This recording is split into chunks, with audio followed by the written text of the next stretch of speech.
नमस्कार, न्यूज 18 आप देख रहे हैं। आपके साथ मैं हूं कंचन डोगरा नेगी। करीब 1 घंटे से मुख्यमंत्रियों के साथ प्रधानमंत्री नरेंद्र मोदी की वीडियो कॉन्फ्रेंसिंग जारी है। अब माना जा रहा है कि वीडियो कॉन्फ्रेंसिंग में लॉकडाउन बढ़ाने या फिर रियायत पर चर्चा हो रही है। चौथी बार मुख्यमंत्रियों से पीएम मोदी की ये वीडियो कॉन्फ्रेंसिंग हो रही है और बहुत ही महत्वपूर्ण ये वीडियो कॉन्फ्रेंसिंग तब मानी जा सकती है जब लॉकडाउन 2 के खत्म होने को महज 6 दिन बाकी रह गए हैं। लोगों के मन में एक ही सवाल कि क्या ये लॉकडाउन आगे बढ़ता है, जिसका अंदेशा लगाया जा रहा है कि बढ़ना ही होगा इस लॉकडाउन को, क्योंकि मई महीना जो है बेहद क्रूशियल, बेहद महत्वपूर्ण कोरोना के इस संक्रमण के बढ़ने के मद्देनजर। और ऐसे में प्रधानमंत्री नरेंद्र मोदी की ये वीडियो कॉन्फ्रेंसिंग जो कि चौथी मर्तबा हो रही है, बहुत महत्वपूर्ण मानी जा रही है। कई अहम बिंदुओं पर आज चर्चा की जा रही है प्रधानमंत्री नरेंद्र मोदी के द्वारा इस वीडियो कॉन्फ्रेंसिंग में। 1 घंटे का समय बीत चुका है। ठीक 10 बजे ये वीडियो कॉन्फ्रेंसिंग शुरू हुई है।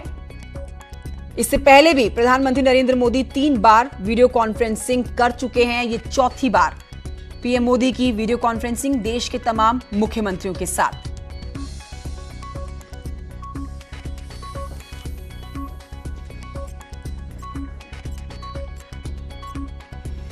मेरे साथ मेरे 2 सहयोगी अनूप गुप्ता और अनामिका सिंह मौजूद हैं। अनूप मेरे साथ दिल्ली से मौजूद है, साथ ही अनामिका मेरे साथ लखनऊ से मौजूद है।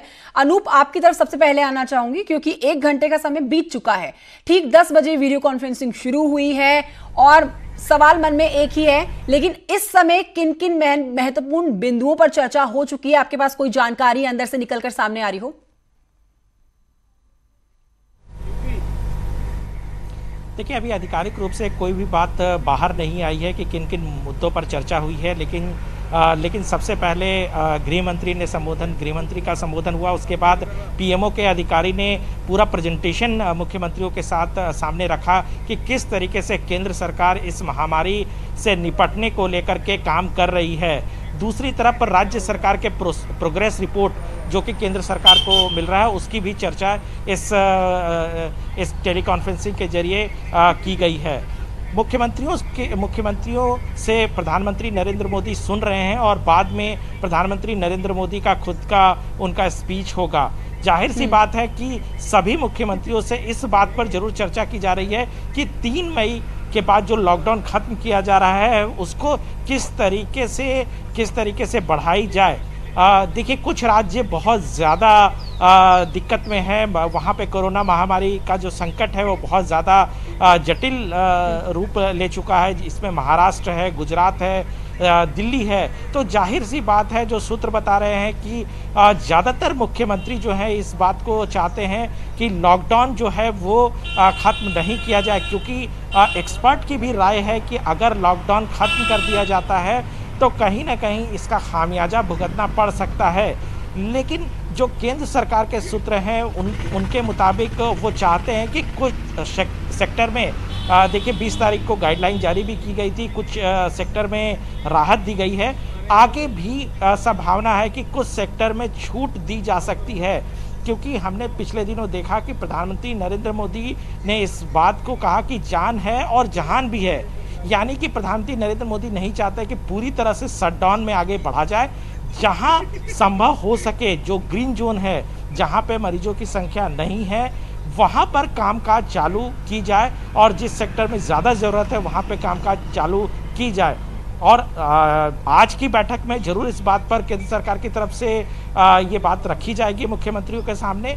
देखना होगा कि किस तरह से एक सर्वसम्मति से एक राय सामने उभर कर आती है। बिल्कुल, ये सर्वसम्मति की राय देखनी बहुत जरूरी है, जैसे पिछली बार की जो थी कि लॉकडाउन बढ़ाना चाहिए, और इस बार भी ऐसी ही परिस्थिति बनती हुई नजर आ रही है। हमारे साथ इस बीच सुनील नप्रभात भी जुड़ गए हैं देहरादून से। सुनील की तरफ रुख करते हैं, उनसे जान लेते हैं कि चूंकि त्रिवेंद्र सिंह रावत भी इस वीडियो कॉन्फ्रेंसिंग का हिस्सा है और अपने प्रदेश के लिए वो जरूर बातें यहाँ पर रखेंगे। रियायत की बात अलग है और खत्म करने की बात, सुनील, यहाँ पर दोनों तरह से अलग है। खत्म करना तो मुश्किल ही है, लेकिन रियायत जरूर बढ़ती जा सकती है।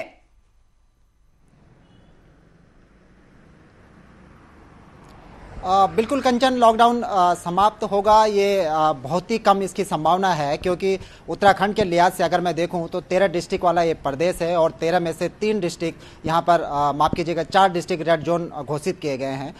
9 जिले ग्रीन जोन है जहाँ पर कोरोना पॉजिटिव का एक भी मामला प्रेजेंट टाइम पर नहीं है। सबसे सेंसिटिव स्थिति राजधानी देहरादून की है। यहाँ पर करीब 7 कॉलोनियों को हॉटस्पॉट के रूप में चिन्हित किया गया है और पूरे उत्तराखंड में 11 ऐसे एरिया हैं जिनको हॉटस्पॉट चिन्हित किया गया है। तो इन एरिया में आगे भी कंडीशंस बहुत ही संवेदनशील रहेगी, इसलिए ये कहना बहुत ही जल्दबाजी होगा कि वो लॉकडाउन हटेगा। लेकिन जहाँ तक ये संभावना है कि लॉकडाउन फेज 3 तक जाएगा, फेज 3 में भी जारी रहेगा, खासकर उत्तराखंड के इन 3-4 डिस्ट्रिक्ट में। और जो 9 डिस्ट्रिक्ट है जो ग्रीन जोन एरिया हैं उनमें कुछ रियायत दी जा सकती है, जिस तरह से सरकार ने केंद्र के एडवाइजरी के बाद कुछ रियायत दी भी है। एग्रीकल्चर सेक्टर हो या इंडस्ट्रियल सेक्टर हो, वहाँ पर उत्तराखंड में कुछ जगहों पर छूट दी गई है। इसके अलावा आज जो उत्तराखंड में एक और भी समस्या है कंचन की, उत्तराखंड के बहुत सारे छात्र अभी अन्य प्रदेशों में फंसे हुए हैं और पिछले एक हफ्ते में हमने देखा कि सरकार ने कोटा से कुछ छात्रों को निकालकर उत्तराखंड लाई, तो इसी तरह से महाराष्ट्र से भी कुछ छात्र निकालकर उत्तराखंड ले आई है सरकार। और इन 2 स्टेप के बाद अब तो राज्य के तमाम क्षेत्रों से लोग ये मांग करने लगे हैं कि उनके बच्चे फलाने स्टेट में फंसे हैं, उनको भी वापस उत्तराखंड लाया जाए। तो इस दिशा में केंद्र क्या गाइडलाइन तय करता है, ये भी मुख्यमंत्री आज प्रमुखता के साथ इस बात को रखेंगे। और दूसरी तौर पर उत्तराखंड में अभी करीब 46,000 ऐसे श्रमिक हैं जो अन्य प्रदेशों के हैं, उत्तराखंड में रिलीफ कैंप में हैं।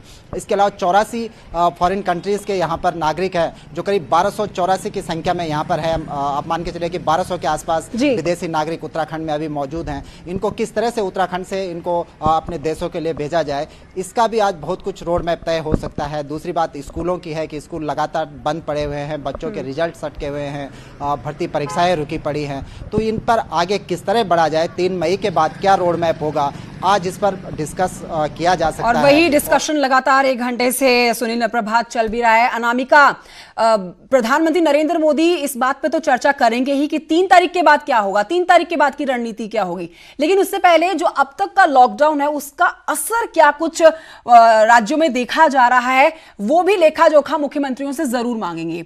ऐसे में अगर उत्तर प्रदेश की हम बात करते हैं तो उत्तर प्रदेश के लिए बहुत कुछ अच्छा बताते हुए नजर नहीं आएगा, क्योंकि हर दिन उत्तर प्रदेश में जो है वो नंबर बढ़ रहे हैं कोरोना पॉजिटिव, कोरोना संक्रमित लोगों के।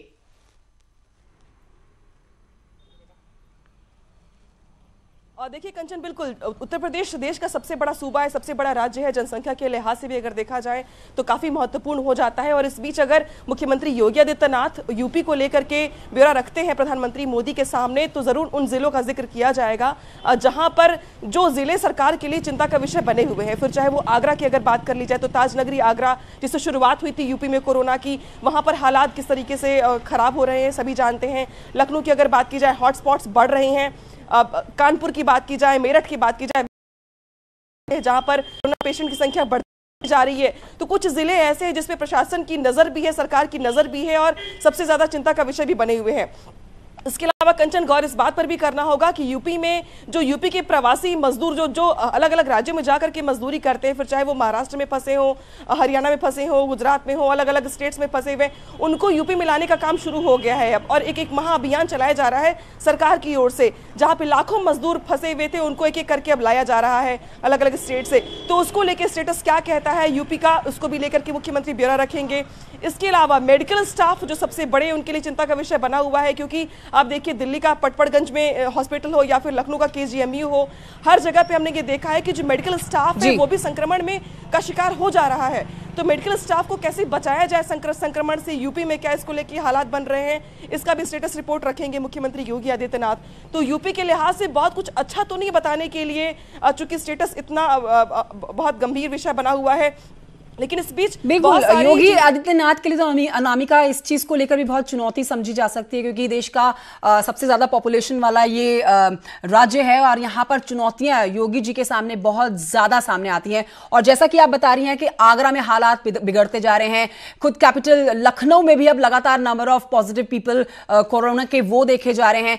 अब तो वैसी जगह भी सामने आ रही है जहां पर अब तक एक भी कोरोना का मरीज सामने नहीं आया था, लेकिन आज जो 3 नाम दर्ज किए गए हैं उसमें गोरखपुर, पीलीभीत और झांसी, ये 3 वो जगह हैं उत्तर प्रदेश की जहां पर से एक कोरोना पॉजिटिव मरीज सामने आ चुका है। अनामिका।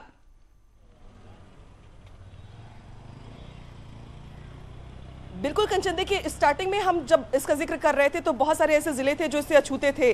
जैसे बस्ती में एक पेशेंट सामने आया भी था, लेकिन फिर उसके बाद वो कोरोना मुक्त हो गया। पीलीभीत को लेकर के मुख्यमंत्री योगी आदित्यनाथ ने पीठ थपथपाई थी वहां के जिलाधिकारी की कि किस तरीके से पीलीभीत सबसे पहले कोरोना मुक्त हो गया। गोरखपुर में अब तक एक भी केस नहीं आया था जिसमें मुख्यमंत्री की भी पैनी नजर थी, लेकिन अब आप देखिए कि यहां पर भी पेशेंट सामने आ रहे हैं। इसके अलावा वाराणसी से पहले मरीज जो थे वहां पे उनकी संख्या बेहद ना के बराबर थी, लेकिन उसके बाद जब संख्या बढ़ी तो पुलिसकर्मी भी कोरोना संक्रमित हो गए। तो जो जिले पहले इससे अछूते थे वो भी अब इसमें संक्रमण का शिकार हो रहे हैं। तो स्थितियां अगर देखा जाए तो गंभीर बनी हुई हैं। हालांकि अगर लखनऊ के परिप्रेक्ष्य में अगर मैं जानकारी दूं तो पहले सदर और जीसीआरजी कॉलेज जो पहले कोरोना हॉटस्पॉट बना, लेकिन इसके बाद आज एक अच्छी खबर आई लखनऊ के लिहाज से कि 2 इलाके ऐसे थे जो पहले हॉटस्पॉट बने थे, लेकिन अब वो हॉटस्पॉट मुक्त हो गए, जिसमें खुर्रम नगर का ये इलाका जहां मैं मौजूद हूं और एक मुंशी पुलिया का एरिया। जी। तो जहां पे जिले जो पहले अछूते थे वो अब कोरोना संक्रमित हो रहे हैं, वहीं धीरे धीरे हॉटस्पॉट की संख्या बढ़ रही है, घट रही है। तो यूपी जो कि सबसे बड़ा राज्य है, यहाँ पर स्थितियां बहुत अच्छी नहीं है, कह सकते हैं ऐसा। तो जब पीएम मोदी आज वीडियो कॉन्फ्रेंसिंग में जायजा ले रहे होंगे तो मुख्यमंत्री योगी आदित्यनाथ जरूर ये रिपोर्ट रखेंगे और इस पर पीएम मोदी आगे बिल्कुल अनामिका अच्छी खबरों के सामने यहाँ देखेंगे, जो बुरी खबरें जो सामने आ रही हैं वो बहुत हावी हैं। अच्छी बातों की संख्या बहुत कम है, लेकिन बुरी बातें कोरोना से जुड़ी हुई जो कि बहुत ज्यादा डराना जैसा फील करती है, डराती हैं, बहुत ज्यादा हम पर हावी होती हैं, वैसी बातों की गिनती बहुत ज्यादा है। और इसी पर आज मंथन भी चल रहा है। खुद प्रधानमंत्री नरेंद्र मोदी जो हैं वो मुख्यमंत्रियों के साथ वीडियो कॉन्फ्रेंसिंग कर रहे हैं। 1 घंटे से ज्यादा समय बीत चुका है। कितनी देर और ये वीडियो कॉन्फ्रेंसिंग चलती है और क्या क्या और महत्वपूर्ण इस वीडियो कॉन्फ्रेंसिंग से बाहर निकल कर आती है, ये जानने के लिए हम फिर से आपके साथ जुड़ेंगे। बहरहाल आप तीनों का बहुत बहुत शुक्रिया, अनूप, अनामिका और सुनील नप्रभात, अब तक की जानकारी के लिए। एक छोटे से ब्रेक के लिए यहां पर हमें रुकना होगा, जल्द लौटेंगे। बने रहिए न्यूज़ 18 के साथ। ब्रेक के बाद बढ़ते हैं आगे। लखनऊ पुलिस ने भेजा सिंगर कनिका कपूर को नोटिस। कनिका को भेजा बयान दर्ज करवाने का नोटिस। अब कनिका के खिलाफ सरोजनी नगर थाने में दर्ज की गई है एफआईआर। आपको यहां जानकारी दे दें कि कनिका कपूर पर कोरोना संक्रमण फैलाने का आरोप लगा है और इसी के मद्देनजर एफआईआर उनके खिलाफ दर्ज की गई है। कनिका ने इंस्टाग्राम पर अपनी सफाई दी थी। फिलहाल कोरोना नेगेटिव हैं वो। बॉलीवुड सिंगर कनिका की मुश्किलें बढ़ती हुई।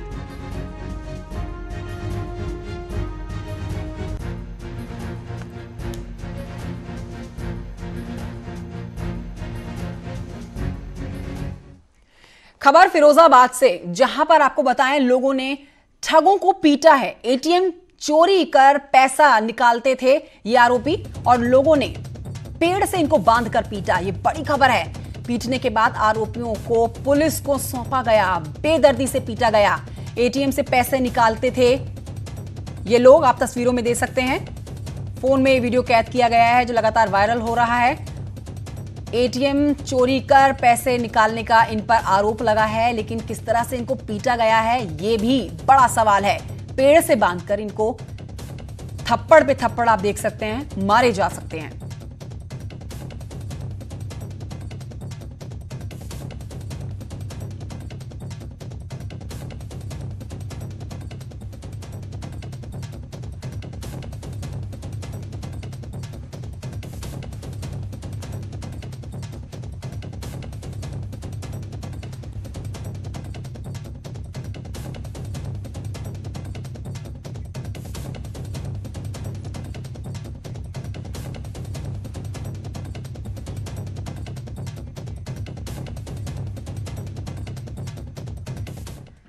आगे बढ़ेंगे और लॉकडाउन से जुड़ी हुई बड़ी अपडेट आपको देंगे, जिसमें 34वें दिन के बाद कोरोना के गढ़ बने जिलों के क्या है ताजा हालात, ये बताने के लिए अलग अलग जगहों से हमारे रिपोर्टर्स इस समय जुड़ गए हैं। उमेश श्रीवास्तव हमारे साथ मौजूद हैं, साथ ही उपेंद्र द्विवेदी भी वाराणसी से हमारे साथ मौजूद हैं। और सबसे पहले हम उमेश श्रीवास्तव की तरफ आना चाहेंगे। उमेश, सबसे पहले अपडेट आप दे दीजिए हमारे दर्शकों को, क्या अपडेट्स आप देना चाहेंगे मेरठ से?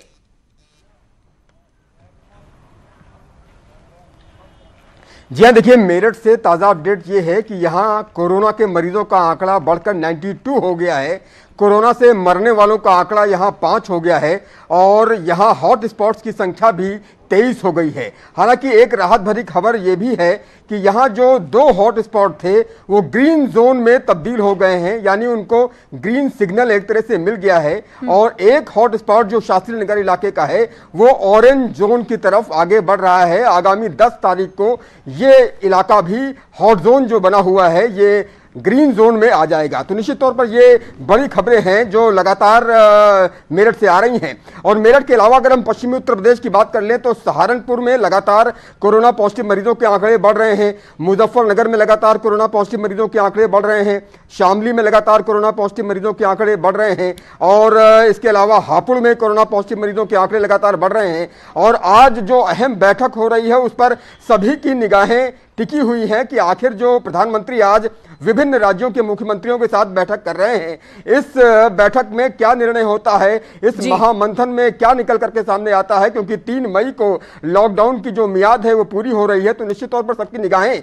आज इस बैठक पर लगी हुई है कि प्रधानमंत्री क्या निर्णय लेते हैं और उत्तर प्रदेश की ताजा हालातों को देखते हुए आगे क्या निर्णय लिया जा सकता है। बहरहाल लॉकडाउन की कुछ तस्वीरें भी हम दिखाना चाहेंगे। यहाँ मैं अपने कैमरा पर्सन अभिषेक शर्मा से कहूंगा कि दिखाएं ये तस्वीरें कि लॉकडाउन का सख्ती से पालन यहाँ पर कराया जा रहा है। ये मेरठ के प्रसिद्ध बाजार का नजारा है, यहाँ बैरिकेडिंग लगी हुई है और दूर दूर तक सन्नाटा ही आवाज करता हुआ नजर आता है। तो निश्चित तौर पर ये तस्वीरें अच्छी हैं, लेकिन ये तस्वीरें लगातार रहनी चाहिए। ये सन्नाटा अच्छा है लेकिन ये लगातार रहना चाहिए। आज जो बैठक हो रही है उस पर अहम निर्णय होने वाला है। मेरठ के लोगों की निगाहें भी लगातार टिकी हुई हैं कि आज इस बैठक में क्या निर्णय लिया जाता है, क्या अहम फैसले लिए जाते हैं। क्योंकि जब 14 इस संबंध में प्रधानमंत्री ने निर्णय लिया था कि भाई 3 मई तक ये लॉकडाउन बढ़ाया जाता है, तो अब क्या निर्णय होता है, आज प्रधानमंत्री क्या कहते हैं, इस पर सभी की निगाहें टिकी हुई हैं। जी कंचन। उमेश, उपेंद्र द्विवेदी की तरफ आना चाहेंगे, वाराणसी से हमारे साथ मौजूद हैं। उपेंद्र, चूंकि प्रधानमंत्री नरेंद्र मोदी का संसदीय क्षेत्र है ये, ऐसे में क्या यहाँ के लोग अपने आप को ज्यादा राहत में महसूस कर रहे हैं? वाराणसी का क्या हाल है?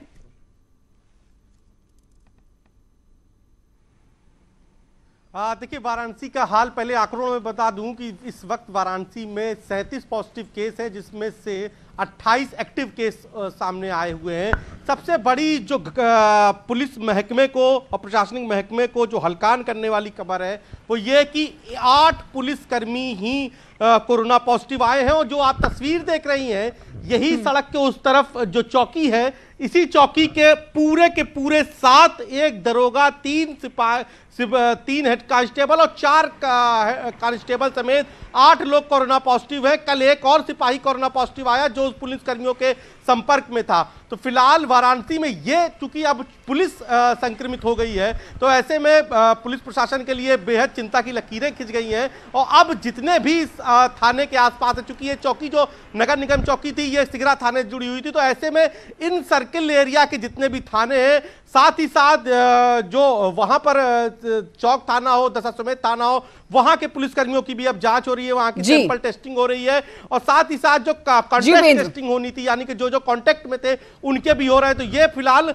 पुलिस प्रशासन के लिए, और जो इसी को देखते हुए सबके लिए चिंता का विषय है कि पुलिस प्रशासन भी अब कोरोना की इस महामारी से इसकी लिप्टों में घिरा हुआ नजर आ रहा है। कई पुलिस वाले भी पॉजिटिव पाए गए हैं। हिमांशु भी इस समय हमारे साथ मौजूद है आगरा से। हिमांशु, उत्तर प्रदेश में आगरा में तो सबसे ज्यादा हालत बिगड़ती हुई नजर आ रही है। दिन ब दिन लोगों के पॉजिटिव होने की खबर सामने यहां पर आ रही है और अब ताजा अपडेट के मुताबिक 10 लोग और बताए जा रहे हैं कोरोना पॉजिटिव। जी कंचन, 9 लोग नए आए हैं, नए पेशेंट 9 है कोरोना पॉजिटिव। और आगरा के हालात निश्चित रूप से चिंताजनक हैं।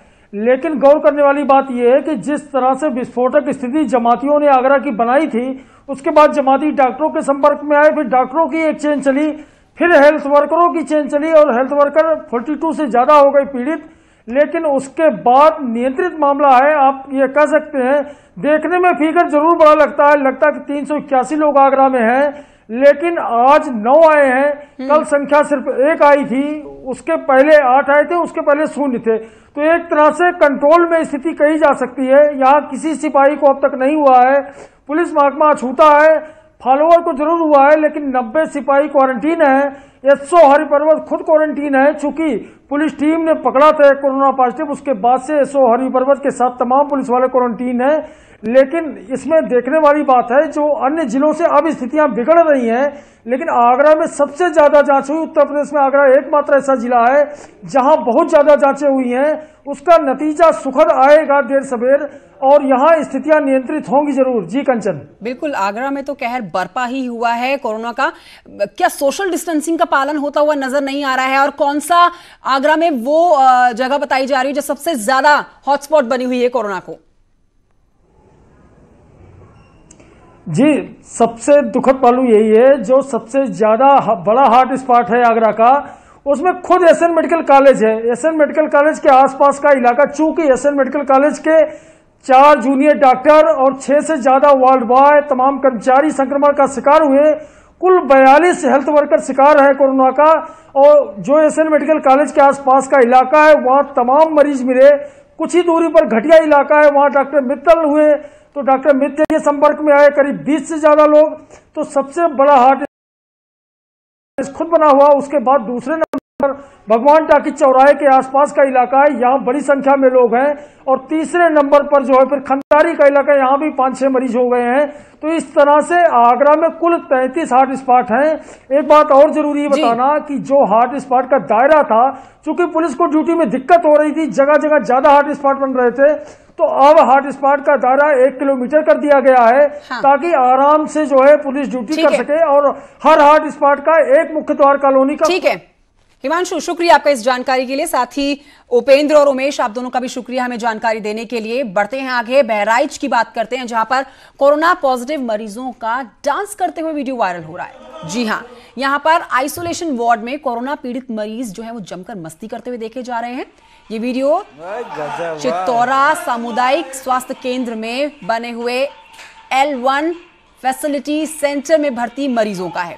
बहराइच L1 में बहराइच के 9 और श्रावस्ती के 3 कोरोना पीड़ित मरीज भर्ती हैं, और इन लोगों में सोशल डिस्टेंसिंग का भी ध्यान रखा जा रहा है।